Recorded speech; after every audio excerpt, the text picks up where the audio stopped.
السلام علیکم ورحمۃ اللہ وبرکاتہ۔ قرأت کلام پاک، نعت شریف، عمدہ قسم کے بیانات کے لیے فیضان سعادت چینل کو سبسکرائب کیجیے۔ جزاکم اللہ خیرا، احسن الجزاء۔ السلام علیکم ورحمۃ اللہ وبرکاتہ۔ امت میں پیدا فرمائے۔ ہمارے نبی علیہ الصلاۃ والسلام بڑی شان والے ہیں۔ اللہ نے آپ کا مرتبہ بلند فرمایا، آپ کی عزت افزائی فرمائی، آپ کو بہت بڑا مقام عطا فرمایا۔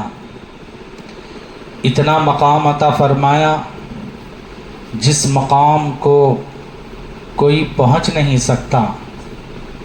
اللہ نے خود آپ کے مقام کی، آپ کے شان کی ذکر فرمائی، تعریف فرمائی۔ ایسے نبی علیہ الصلاۃ والسلام کی امت میں اللہ نے ہمیں پیدا فرمایا۔ یہ بات بالکل عیاں ہے کہ دنیا جب سے بنی ہے تب سے لے کر تا قیامت، اور میرے اور آپ کے آقا تاجدار مدینہ محمد عربی صلی اللہ علیہ وسلم تشریف لانے تک کہ آپ کو بھی جتنے بھی انبیاء آئے، جتنے بھی رسول آئے، سب نے اللہ کا پیغام پہنچایا، اللہ کی دعوت دی۔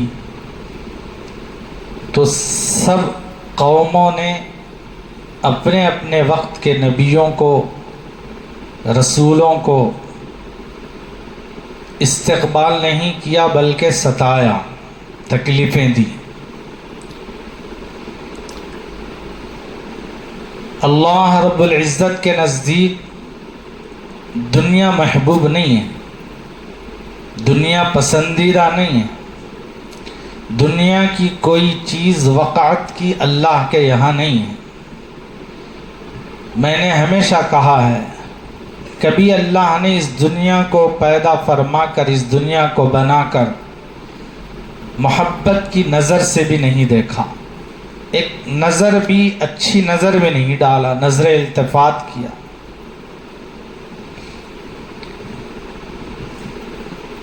لیکن اللہ کو پسندیدہ کیا ہے، اللہ کے یہاں محبوب چیز کیا؟ ان الدین عند اللہ الاسلام، اللہ کے یہاں دین اسلام پسندیدہ، اور وہ دین پسندیدہ ہے جس دین کو دے کر اللہ نے اپنے اپنے نبیوں کو دنیا میں بھیجا۔ جو نبی بھی آئے، جو رسول بھی آئے، اس دین کی دعوت دیے، ان کو ستایا گیا، برا بھلا کہا گیا، تکلیفیں دی گئی، گستاخیاں کی گئی شان میں، اور نہ جانے جو جو الفاظ ان کے ذہن میں آتے تھے وہ سب کچھ کہا گیا۔ لیکن اس کے باوجود تمام انبیاء، تمام رسول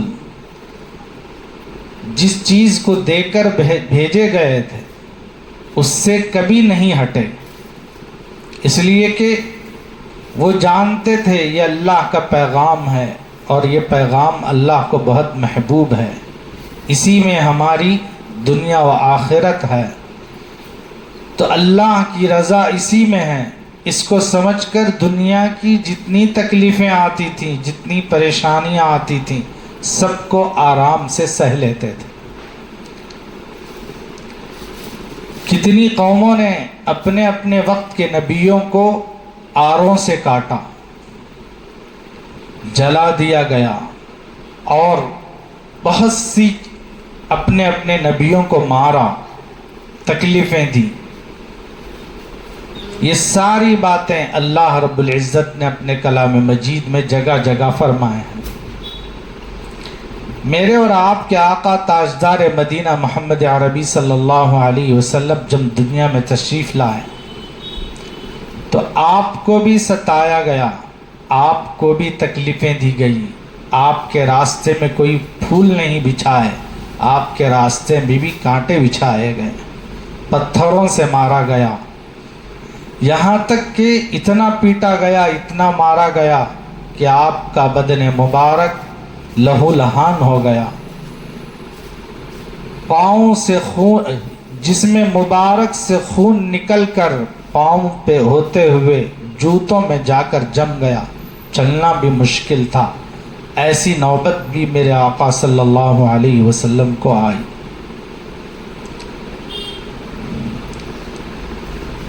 میرے دوستو، رسول اللہ صلی اللہ علیہ وسلم نے کبھی یہ نہیں کہا، بد دعا نہیں فرمائی، یہ فرمایا کرتے تھے کہ یہ جانتے نہیں ہیں، اگر جان لیتے تو میرے ساتھ اس طرح کی حرکتیں اور اس طرح سے میرے ساتھ پیش نہیں آتے۔ اس طرح رسول اللہ صلی اللہ علیہ وسلم کہا کرتے تھے۔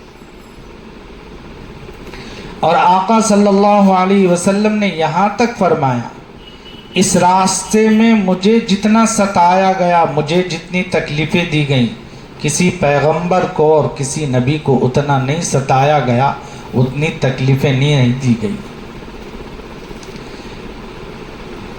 یہ گستاخی کرنا، گالیاں دینا، طعنے دینا، یہ اب سے نہیں ہے، یہ پہلے سے چلا آ رہا۔ مشرکین سخت سے سخت الفاظ کہیں اللہ کے نبی کے حق میں۔ سورہ قلم میں اللہ رب العزت نے فرمایا، ما انت بنعمت ربک بمجنون۔ اے نبی علیہ الصلاۃ والسلام، آپ پر آپ کے رب نے اپنی نعمت کے ذریعے سے آپ کی شان بلند فرمایا کہ آپ مجنون نہیں ہیں، آپ پاگل نہیں ہیں۔ یہ لوگ آپ کو مجنون کہتے ہیں، دیوانہ کہتے ہیں، بلکہ مشرکین مکہ جو بھی مکے کے اندر داخل ہوتا راستے میں بیٹھ جایا کرتے تھے، اور جو گزرنے والا اندر داخل ہونے والا ہے اس سے کہتے کہ دیکھو مکے میں ایک آدمی ہے جس کا نام محمد ہے، وہ ہمارے معبودوں کو برا بھلا کہتا ہے اور اپنے ایک نئے دین کی دعوت دیتا ہے، جو بھی اس کے دین کو قبول کر لیتے ہیں وہ ہمارے معبودوں کو چھوڑ دیتے ہیں، میاں بیوی کے درمیان جدائیگی ہو جاتی ہے، ایسی ایسی باتیں ہیں۔ وہ ایک قسم کے اعتبار سے پاگل ہے، مجنون ہے، تم اس کی باتوں میں نہ آنا۔ راستوں میں بیٹھ کر لوگوں کو، آنے جانے والوں کو اس طرح کی ہدایت دیا کرتے تھے۔ طفیل بن عمر دوسی رضی اللہ عنہ بعد میں اسلام قبول فرمائے، دوس قبیلے کے ہیں۔ آپ مکہ شہر میں داخل ہوئے تو آپ کے متعلق بھی یہی کہا گیا، آپ سے بھی یہی کہا گیا کہ دیکھو آپ تو سردار ہیں، سمجھنے والے ہیں، عربی جاننے والے ہیں، سب کچھ ہیں، لیکن محمد نامی شخص سے جب تک مکے میں آپ رہیں بچ کے رہنا۔ وہ جو بھی کہتا اس کو نہیں سننا، بلکہ اپنے کانوں میں روئیاں ڈال لو تاکہ اس کی بات کو تم نہ سن سکو۔ اس طرح کی باتیں کہے۔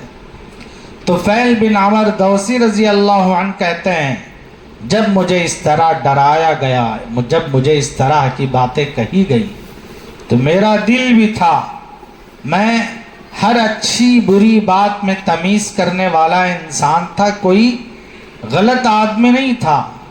چنانچہ ایک مرتبہ آپ کے دل میں خیال پیدا ہوا، جائیں محمد کے پاس صلی اللہ علیہ وسلم، یہ کیا کہتے ہیں سنیں، اگر اچھی بات ہے تو دیکھیں گے، اگر بری بات ہے تو انکار کر دیں گے۔ چنانچہ اس نیت سے گئے۔ جیسے ہی گئے، اللہ کے نبی علیہ الصلاۃ والسلام قرآن مجید کی تلاوت فرما رہے تھے۔ آپ نے قرآن مجید کی آیتیں سنی، وہ ایسی پیاری آیتیں، ایسا پیارا کلام، انہوں نے کہا کہ میں نے ایسا کلام کبھی سنا ہی نہیں۔ یہ کسی جادوگر کا کلام نہیں ہو سکتا، کسی شاعر کا کلام نہیں ہو سکتا، یہ کسی کاہن کا کلام نہیں ہو سکتا، یہ تو صرف اللہ کا کلام ہی ہو سکتا ہے، اس لیے کہ ایسا کلام عام آدمی نہیں کہہ سکتا۔ اس طرح انہوں نے ایک خیال، ایک تصور لیا اور گئے، اور جا کر اور بھی سنانے کے لیے کہا تو اس وقت ان کا دل پسیج گیا اور اللہ کے نبی کی طرف آمادہ ہو گیا، قرآن کو سن کر آمادہ ہو گئے اور اسلام قبول کر لیے۔ جیسے ہی اسلام قبول کر لیے تو سب ان کے دوست احباب کہنے لگے ہم نے کہا نہیں تھا تم سے، تمہیں ڈرایا نہیں تھا، تمہیں تنبیہ نہیں کی تھی، اس کے پاس جاؤ گے تو تم بدل جاؤ، تم بدل گئے، اپنے دین کو چھوڑ دیا۔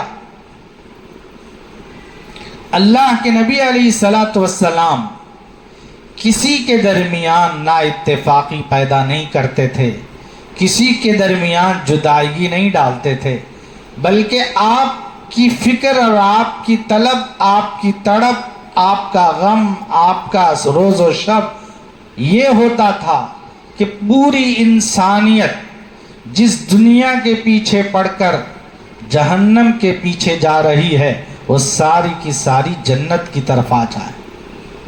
آپ کی فکر تھی، آپ کی طلب تھی، اسی لیے آپ کہتے تھے کہ ایک اللہ کو مانو۔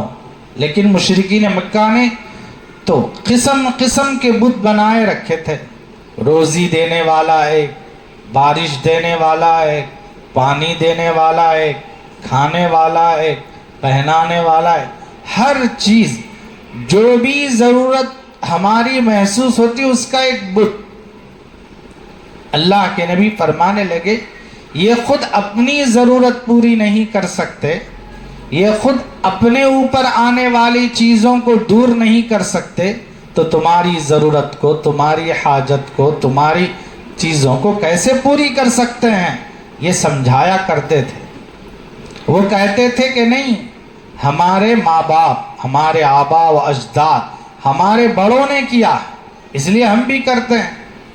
بعض رسم و رواج ہمارے بھی مسلمان لوگوں کے گھرانوں میں چلتے ہیں، شادی موقعوں پر دیکھتے ہیں، آ کر نائب صاحب بیٹھ گئے رہتے خطبہ دینے کے لیے، لیکن دولہے کے رسم و رواج ختم نہیں ہوتے۔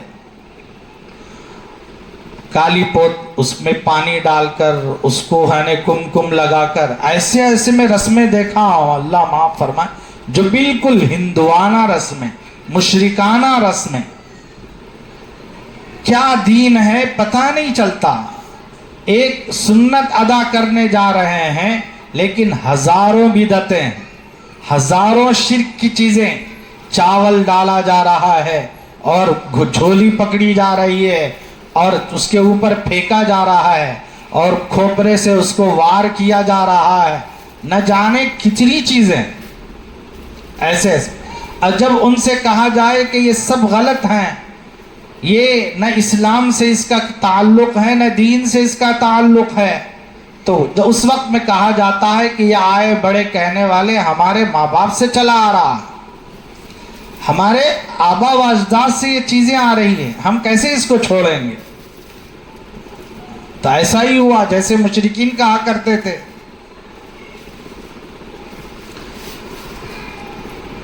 تو اچھی چیز کو دنیا ہرگز قبول نہیں کرتی، یہ دنیا کی فطرت، اچھائی کو ہمیں کبھی قبول نہیں کرتی، اچھائی کا کبھی ساتھ نہیں دیتی۔ اب بتاؤ، اللہ کے نبی علیہ الصلوۃ والسلام سے بڑھ کر دنیا میں اچھائی لانے والی کوئی ذات ہو سکتی ہے؟ آپ کے خیر خواہ کوئی ہو سکتے ہیں، ہمارے خیر خواہ کوئی ہو سکتے ہیں؟ کوئی نہیں ہو سکتے۔ جنہوں نے راتوں میں اللہ کے دربار میں ہاتھیں اٹھا کر میرے اور آپ کے خاطر دعائیں کی، ہم اپنے ماں باپ کی نہیں سنیں تو ماں باپ ہمیں گھر سے باہر نکال دیتے ہیں، لیکن اللہ کے رسول ایسے نہیں ہیں۔ بچوں کو ذرا خاموش کروائیں بھائی۔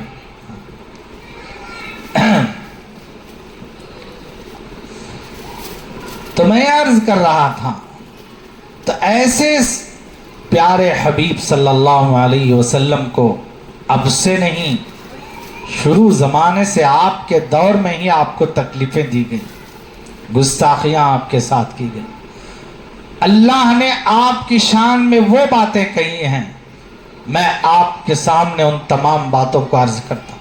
ما انت بنعمت ربک بمجنون، آپ مجنون نہیں ہیں، یہ خود مجنون ہیں، یہ خود لوگ پاگل.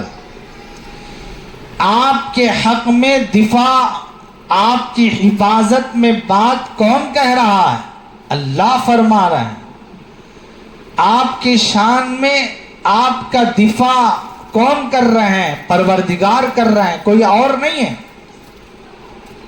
پھر اللہ کہتا ہے وَإِنَّ لَكَ لَأَجْرًا غَيْرَ مَمْنُونَ، اے نبی ہم آپ کے لیے بے پناہ اجر رکھے ہیں جس کا کوئی حساب نہیں.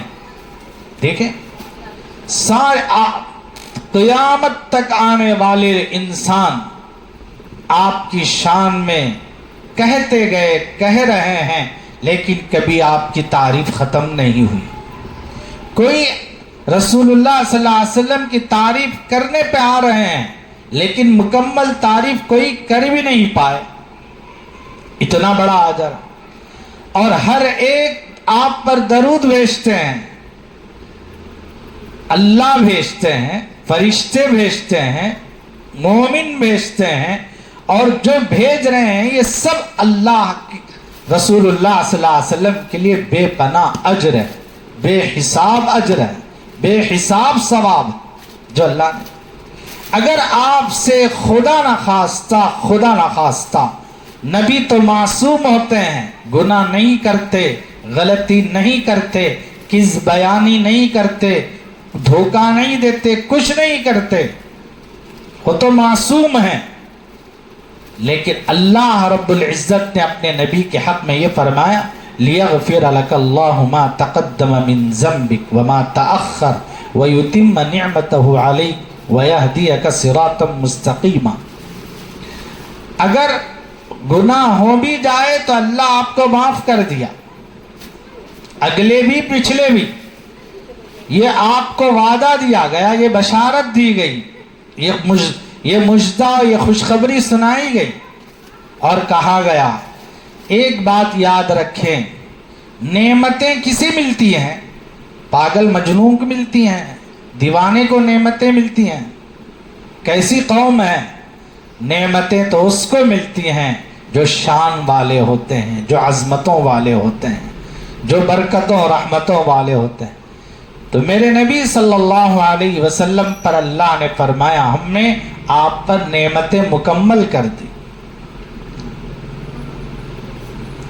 نعمتیں الیوم اکملت لکم دینکم واتممت علیکم نعمتی ورضیت لکم الاسلام دینا.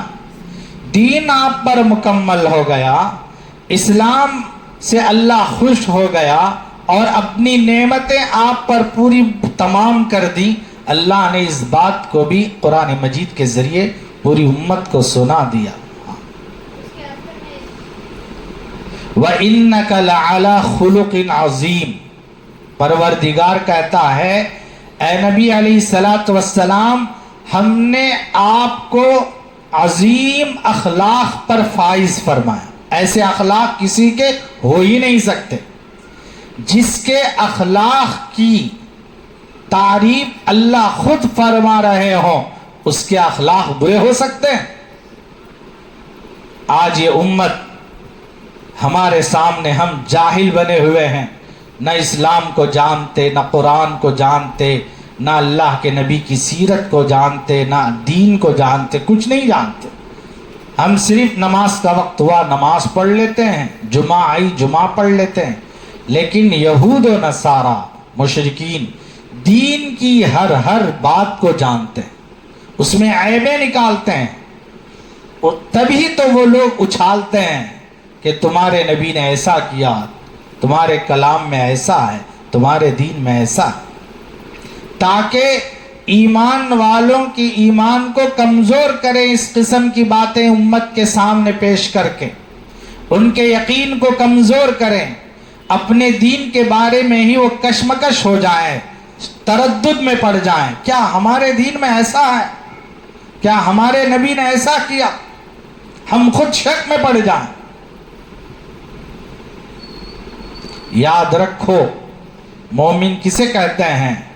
مومن اسے کہتے ہیں کہ ہم بلا چون و چرا، بغیر کسی حجت و دلیل کے اللہ کو ماننا، نبی کو ماننا، قرآن کو ماننا، جنت دوزخ پر ہم یقین رکھنا، ایمان لانا، اللہ کی کتابوں پر، اس کے رسولوں پر، اس کے فرشتوں پر، موت پر، حیات پر، قیامت کے دن پر، اچھی بری چیز پر ہمارا ایمان ہو تو ہم مومن ہیں۔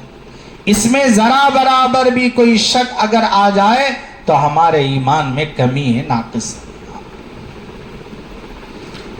ایسا بھی ہے کہ اگر ذرا بھی ہماری زبان سے نکل گیا تو دوستو خاتمہ بہت برا ہوگا، انجام بہت برا ہوگا۔ اسی لیے وقت کا تقاضا ہے، علم دنیا کے اعتبار سے دنیاوی تعلیم پھیل چکی ہے، ایسے ہی دین کی تعلیم کے بڑے بڑی چیزیں بھی دنیا میں پھیل چکے ہیں۔ ہمیں اس کی ریسرچ کرنا چاہیے، معلومات کرنا چاہیے، تحقیقات کرنا چاہیے، اور اس تحقیقات معلومات پر عمل کرنا چاہیے۔ میرے دوست جانتے ہی نہیں، جو بتائے سن لیے، جو کہے مان لیے۔ آج عجیب عجیب فتنے شروع ہو گئے۔ ہر آج جو ذرا پڑھا لکھا ہے کہہ رہا ہے کہ میں نبی ہوں، میں عیسیٰ ہوں، میں مہدی ہوں، مان لیے۔ نوجوان بہت سا طبقہ پڑھا لکھا، شکیل بن حنیف نامی ایک نوجوان جو تھوڑا بڑا پڑھا لکھا ہے، وہ اپنے آپ کو مہدی کہتا ہے، اپنے آپ کو عیسیٰ کہتا ہے۔ گمراہ ہو رہی ہے قوم، اس کے پیچھے جا رہی ہے۔ اتنی بھی عقل نہیں ہے کہ کوئی عیسیٰ ایسے ہوں گے، مہدی ایسے ہوں گے، اس بے وقوف کے جیسے کہ مہدی کیسے ہوں گے، کیسے آئیں گے، کہاں آئیں گے، اور ان کے کیا حالات ہیں، عیسیٰ علیہ السلام کیسے ہوں گے، کب آئیں گے، کیا حالات ہیں، جاننا پہچاننا امت کے لیے ہے ہی نہیں۔ جو کہا دین میں آنکھ بند کر کے ہم ہر بات کو قبول کر لیتے ہیں۔ دنیا میں بڑی ہوشیاری، اگر میں کیا ہوں، امام ہوں اور قرآن پڑھتا ہوں، پڑھاتا ہوں، خدا نخواستہ اگر میں یہ کہہ دوں میں ڈاکٹر ہوں، میں کلیکٹر ہوں، میں انجینئر ہوں، میں لیکچرر ہوں، آپ مانیں گے مجھے ڈاکٹر کہیں گے، میرے پاس آ کر دوائی لیں گے؟ کوئی میں انجینئر کہوں گا تو کوئی آئے گا میرے پاس اپنے گھر کو بنانے کے لیے؟ میں وکیل ہوں اگر کہوں تو کوئی آئے گا اپنا مقدمہ لے کر میرے پاس؟ ہاں، دنیا میں بڑے چالاک، جو بولیں گے تسلیم نہیں کریں گے، جو کہیں گے مانیں گے نہیں۔ جب دین کا مسئلہ آیا، جب کوئی اپنے کو مولوی کہا، ہاں اس کو مولوی مان لیں گے، جو حافظ کہا حافظ مان لیں گے، جو پیر کہا پیر مان لیں گے، جو فلاں کہا فلاں مان لیں گے، لیکن دنیا کا مسئلہ آیا تو ہم بڑی تحقیق کریں گے۔ یہ دین ہے، اس میں نادانی نہیں میرے دوستو۔ ہاں، اسی لیے یہ جتنے فتنے ہیں، ان تمام فتنوں کو آنکھ بند کر کے قبول نہ کریں، بلکہ تحقیق کریں۔ نبوت کا دروازہ ختم ہو گیا۔ اللہ کے نبی علیہ السلام نے فرمایا میں آخری نبی ہوں، میرے بعد کوئی نبی آنے والا نہیں ہے۔ اگر کوئی دعویٰ کرتا ہے نبوت کا، اس کا دعویٰ جھوٹا، وہ نبی جھوٹا ہے۔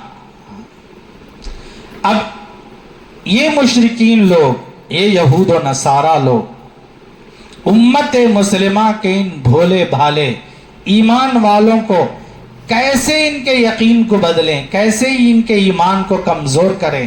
تو اس طرح کی فتنے اب سے نہیں، نبی صلی اللہ علیہ وسلم کے زمانے سے چل رہی۔ میں جو آیتیں آپ حضرات کے سامنے پڑھ رہا ہوں، ان آیتوں میں اللہ رب العزت نبی کی شان میں کچھ لوگ گستاخیاں کرتے تھے، تکلیفیں دیا کرتے تھے، ایسی تکلیفیں کہ برا بھلا کہتے تھے، تانے دیتے تھے، چغلیاں کھاتے تھے، غیبت کرتے تھے نبی صلی اللہ علیہ وسلم کی. یہ ساری چیزیں آپ کے پیٹھ پیچھے کیا کرتے تھے.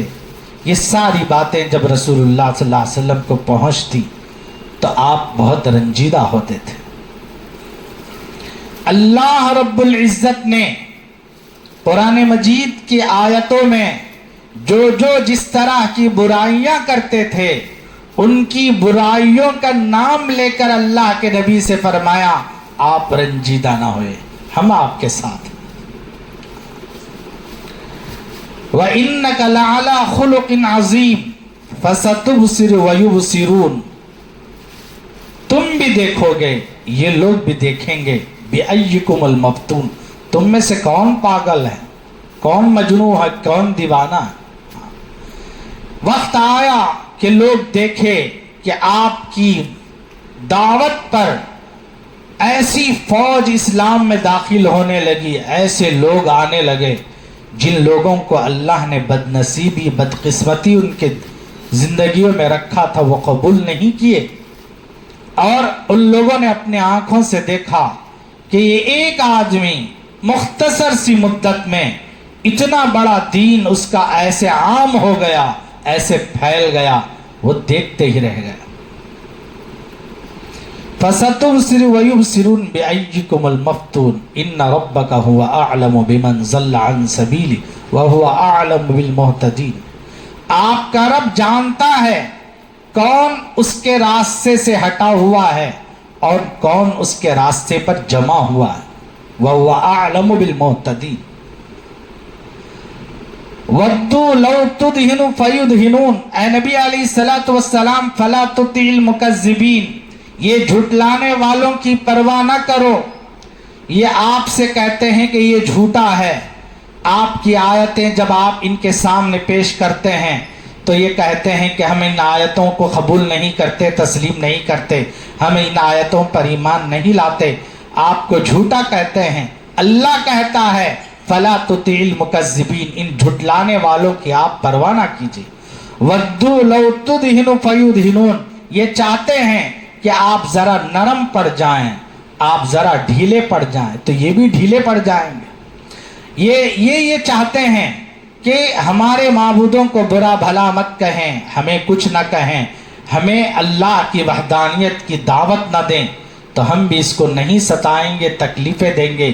اس طرح یہ چاہتے ہیں، مداہنت چاہتے ہیں.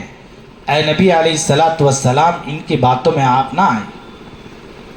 وَلَا تُطِعْ كُلَّ حَلَّافٍ مَّهِينٍ، 3 ایسے شخص تھے مکے کے اندر جو اللہ کے نبی کو بہت ستایا کرتے تھے.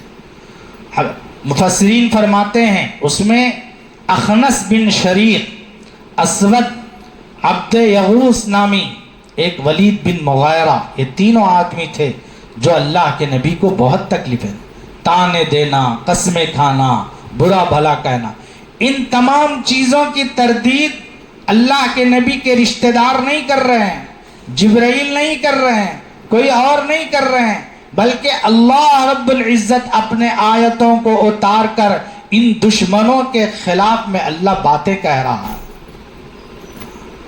قربان جائیے. ہاں لوگ کہتے ہیں جو کمزور ہوتے ہیں ان کا کوئی ساتھ نہیں دیتا، ان کے ساتھ اللہ رہتے ہیں، ان کی مدد اللہ کرتے ہیں. یہاں اللہ کا ایسے ایسے الفاظ اللہ ان کے حق میں کہہ رہا ہے کہ عربی دان آج تک پریشان ہے. اتنے بہترین الفاظ، فَلَا تُطِعِ الْمُكَذِّبِينَ وَلَا تُطِعْ كُلَّ حَلَّافٍ مَّهِينٍ. یہ قسمیں کھانے والے، یہ ذلیل قسم کے لوگ، آپ ان کی پرواہ نہ کیجیے. حَمَّازٍ مَّشَّاءٍ بِنَمِيمٍ، ایک ہی آیت میں 3 باتیں اللہ نے. حماز، عیب لگانے والا، عیب ڈھونڈنے والا، یہ عیباں ڈھونڈا. آج بھی یہ مشرک لوگ، یہ یہود و نصارہ کے لوگ اسلام میں عیب تلاش کرتے ہیں، نبی علیہ السلام میں عیب تلاش کرتے ہیں. کوئی کہتا ہے 9 بیویاں ہیں, 10 بیویاں ہیں, 11 بیویاں, کوئی کہتا ہے فلاں فلاں. میرے دوستو ان سب باتوں میں, ان چکروں میں نہ پڑیں. یہ اللہ جانتے ہیں, اللہ بہتر جانتے ہیں. ہم اتنا ہے کہ ہم ہمارے نبی ہیں, شان والے ہیں, عظمت والے ہیں. وہ اس وقت کی وہ حکمتیں اللہ نے اس وقت کے تقاضے کے مطابق رکھی تھیں, اس میں ہمیں پڑھنا نہیں ہے. ہم اپنے ایمان کو بچانے کی فکر کریں, اللہ کے احکام کی پیروی کریں, اور جو نیکیاں خیر خیرات ہے کر لیں. کب وقت آتا پتہ نہیں, اور ہم کو دنیا سے رخصت ہونا ہے. ان لوگوں کی چکروں میں مسلمان کو پڑھنا نہیں ہے. وَلَا تُطِعْ كُلَّ حَلَّافٍ مَّهِينٍ ہمازٍ, تانا دینے والے, عیب تلاش کرنے والے, غیبت کرنے والے, چغلی کھانے والے, یہاں کی باتیں وہاں لگانے والا, وہاں کی باتیں یہاں لگانا. یہ اللہ کو بہت ہی ناپسندیدہ چیزیں ہیں. لوگ سمجھتے ہیں اس سے ہماری بڑھوتری اور شان ہو رہی ہے. ہاں, اللہ کے یہاں مقام گر جاتا ہے. قرآن میں اللہ نے کہا وَيْلٌ لِكُلِّ هُمَزَةٍ لُمَزَةٍ, ہلاکت ہے اس شخص کے لیے جو عیب تلاش کرتا ہے, عیب ڈھونڈتا ہے اور چغلی کھاتا ہے. اور چغلی کسے کہتے ہیں؟ خاندانوں کے درمیان ان کی باتیں ان کو لگا کر, ان کی باتیں ان کو لگا کر درمیان میں کیا کر دیتے؟ جھگڑا پیدا کر دیتے. ان کے لیے اللہ نے کہا ہلاکت ہے, بربادی ہے. الذی جمع مالا وعددا, اور اس کے ذریعے سے حاصل ہونے والا مال یا پہلے سے ان کے پاس موجود ہے, وہ یہ سمجھ رہے ہیں کہ جو مال ہے اب اس مال کو یہ گن رہے ہیں, ہاں آج ذرا اضافہ ہوا, آج ذرا اضافہ. ایحسب ان مالہ اخلدا, کیا یہ سمجھ رہے ہیں کہ یہ مال ان کو ہمیشہ رکھے گا دنیا میں, ان کو موت نہیں آئے گی, اس مال کے ذریعے سے ہمیشہ رہیں گے؟ کلا, ہرگز نہیں. ان کی سوچ غلط ہے, ان کا خیال غلط ہے, ان کی فکر غلط ہے. ان کا مال کبھی کسی کو ساتھ نہیں دیا. بڑے بڑے چلے گئے, وارث بھی نہیں رہتے, مال چھوڑ کر چلے جاتے. کون ہے اس کا, کون رکھوالا نہیں ہے. فرمایا کلا, ان کی سوچ بالکل غلط ہے. لَيُنبَذَنَّ فِي الْحُطَمَةِ, یہ وہ لوگ ہیں چورا چورا کرنے والی آگ میں ڈالے جائیں گے. آگ کیا کرتی ہے؟ لکڑی ڈال دیتے ہیں تو اس میں آگ چورا چورا بورا بورا کر دیتی ہے, جلا کر خاک کر دیتی.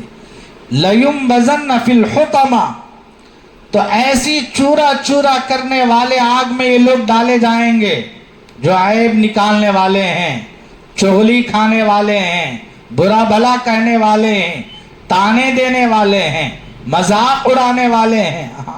وَإِن يَكَادُ الَّذِينَ كَفَرُوا لَيُزْلِقُونَكَ بِأَبْصَارِهِمْ لَمَّا سَمِعُوا الذِّكْرَ وَيَقُولُونَ إِنَّهُ لَمَجْنُونٌ.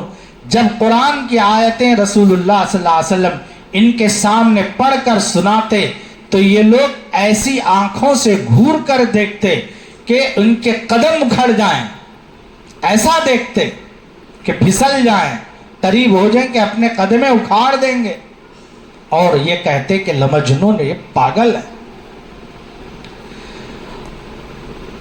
پھر یہی لوگ ان الذین اجرموا کانوا من الذین آمنوا یضحکون وَإِذَا مَرُّوا بِهِمْ يَتَغَامَزُونَ, یہ مجرم لوگ ایمان والوں کا مذاق اڑاتے ہیں, ٹھٹا اڑاتے ہیں. صحابہ کے سامنے جب گزرتے تو لوگ کہتے, صحابہ کیا تھے جن کے پاس کچھ نہیں تھا, نہ مال تھا, نہ دولت تھی, نہ کچھ نہیں, کپڑا پہننے کے لیے نہیں تھا, کھانے کے لیے کھانا نہیں تھا, وقت پر کھانا میسر نہیں ہوتا تھا, کمزور صحابہ تھے. جب ان کے سامنے یہ بڑے بڑے مالدار مشرکین مکہ گزرتے تو یہ کہتے اَهَؤُلَاءِ مَنَّ اللَّهُ عَلَيْهِم مِّن بَيْنِنَا, کیا اللہ نے یہی کہا ہے کہ ان کے ذریعے سے ہم پر احسان فرمائے؟ یہ کمزوروں کے ذریعے سے, یہ کمزوروں کے ذریعے سے ہم پر احسان فرمائے. اس طرح کی باتیں کہے. اللہ اس کے جواب میں کہتا أَلَيْسَ اللَّهُ بِأَعْلَمَ بِالشَّاكِرِينَ, کیا یہ لوگ نہیں جانتے کہ اللہ شکر گزار والوں کو بہتر جانتا ہے؟ اللہ کے یہاں مالداری کا کوئی معیار نہیں ہے، اللہ کے یہاں شکر گزاری کا معیار ہے، مال ہو یا نہ ہو۔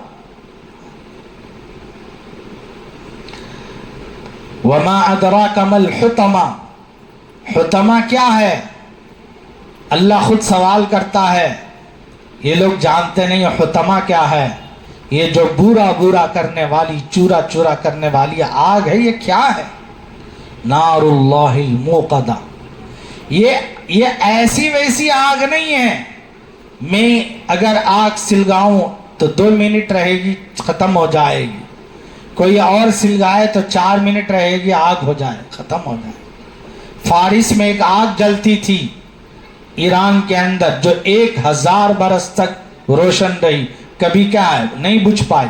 جیسے ہی رسول اللہ صلی اللہ علیہ وسلم دنیا میں تشریف لائے، آپ کی آمد ہوئی، وہ آگ بجھ گئی، 1000 برس کی آگ بجھ گئی۔ کیوں؟ آپ ایک ایسا نور لے کر آئے ہیں، اس نور کے سامنے کسی آگ اور کسی روشنائی کی کوئی وقت نہیں ہے۔ تو اب یہ آگ کیسی آگ ہے؟ اللہ کی سلگائی ہوئی آگ ہے، اللہ نے سلگایا ہے، اللہ نے لگایا۔ نار اللہ الموقدہ، اللہ کی سلگائی ہوئی آگ ہے، التی تطلع علی الافئدہ، یہ ایسی خطرناک ہے جو پیر سے لے کر سیدھے انسان کے دل تک پہنچتی ہے اور دل کو یہ کر دیتی ہے۔ انہا علیہم مؤصدہ، اور یہ آگ ان پر بند کر دی جائے۔ ڈرو میرے دوستو، ان چیزوں سے آدمی کو واسطہ ہوتا ہے، ہونا پڑتا ہے۔ اب یہ جتنے مالدار لوگ ہیں، ان مشرکین مکہ اور یہود و نصارہ کے پاس ہر قسم کی دولتیں، ہر قسم کی راحتیں، ہر قسم کا عیش و آرام دیکھ کر مسلمان میرے پاس کچھ نہیں ہے اس طرح کا افسوس کا اظہار کرتا ہے۔ یاد رکھیں، ہمارے پاس ایک ایسی دولت ہے جو دولت کے سامنے کسی اور دولت کوئی کام نہیں آتی۔ وہ کیا ہے؟ وہ ایمان کی دولت ہے۔ یہ ایسی دولت ہے، یہی وہ دولت ہے جو مومن کو جنت تک لے جائے، اور ایسی جنت جس کے متعلق اللہ نے فرمایا فَلَا تَعْلَمُ نَفْسٌ مَّا أُخْفِيَ لَهُم مِّن قُرَّةِ أَعْيُنٍ، نہ کسی آنکھ نے دیکھا ہے، نہ کسی کان نے سنا ہے، نہ کسی کے وہم و خیال میں ایسی بات آتی۔ ان تمام باتوں کے عرض کرنے کا مطلب یہی ہے کہ میرے دوستو، ایسی باتیں ہمارے سامنے آتی رہیں گی، رسول اللہ صلی اللہ علیہ وسلم کی شان میں گستاخیاں، لیکن ایک بات یاد رکھے، جب ایسی باتیں آ رہی ہیں تو ہم اپنے نبی کے تحفظ کے لیے ہم کیا کر رہے ہیں؟ کیا ہم نے نبی کے طریقوں کو مانا ہے؟ نبی کے طریقے کے مطابق ہماری زندگی گزرتی ہے؟ یا ہماری اولاد نبی کے طریقے کے مطابق زندگی گزارتی ہے؟ کیا ہم ان کو ایسی تعلیم دے رہے ہیں؟ وہ تو مشرک ہیں، وہ یہود ہیں، وہ نصارہ ہیں، ان کا کام ہی یہی ہے، لیکن مسلمان ہمارا کام کیا ہے؟ ہم کو تو کیا ہے؟ نبی صلی اللہ علیہ وسلم کو ماننا ہے۔ ہم دعوے دار ہیں۔ میں نے ایک مثال بتا کر آپ کے سامنے بات کو ختم کرتا ہوں۔ ہم دعوے دار ہیں، نبی کے امتی ہیں۔ صرف دعویٰ کام نہیں آتا میرے دوستو، دعوے کے لیے دلیل بھی ضروری ہے۔ میں نے اس سے پہلے بھی یہ بات کہی تھی۔ باپ کہتا ہے بیٹے سے کہ بیٹا مجھے پانی لا کر دے، میں پانی پینا چاہتا ہوں، تو بیٹا کہتا ہے کہ ابا جان آپ سے مجھے بڑی محبت ہے، اتنی محبت ہے میں محبت کا ذکر نہیں کر سکتا، لیکن میں پانی لا کر نہیں دے سکتا۔ ہمارا بھی یہی حال ہے۔ اے اللہ کے نبی، ہم سے آپ کو بڑی محبت ہے، ہم آپ کے لیے بہت محبت کرتے ہیں، اتنی محبت کرتے ہیں، لیکن میں آپ کے طریقے کے مطابق زندگی نہیں گزار سکتا۔ نہ نماز پڑھ سکتا ہوں، نہ لباس پہن سکتا ہوں، نہ قرآن پڑھ سکتا ہوں، نہ ذکر کر سکتا ہوں، نہ کھا سکتا ہوں، نہ پی سکتا ہوں، نہ زندگی گزار سکتا ہوں، لیکن محبت تو کرتا ہوں۔ اس کو مسلمان نہیں کہتے. مسلمان کسے کہتے ہیں؟ حدیث کہتی ہے جب تک اللہ کے نبی علیہ الصلوۃ والسلام کی محبت اتنی نہ ہو جائے، دنیا سے، اولاد سے، مال سے، ہر چیز سے زیادہ نہ ہو جائے، اس وقت تک کامل ایمان والا نہیں ہو سکتا. میرے دوستو، تہیہ کر لیں اور نیت کر لیں، عزم کر لیں، جب تک حیات باقی رہے گی ہم اللہ کے نبی کے طریقے کے مطابق زندگی گزاریں گے. چاہے اللہ کے نبی کی شان میں گستاخی کرنے والے کتنے گستاخیاں کیوں نہ کریں، ہم سے ان کو کوئی واسطہ نہیں ہے. نبی نبی ہیں، ہمارا یقین ہے، ہمارا ایمان ہے. اللہ تعالی ہمیں عمل کی توفیق نصیب فرمائے. آمین. وآخر دعوانا الحمدللہ رب العالمین. جو حضرات سنت و نوافل سے فارغ نہیں ہوئے، جلد سے جلد سنتیں ادا کریں.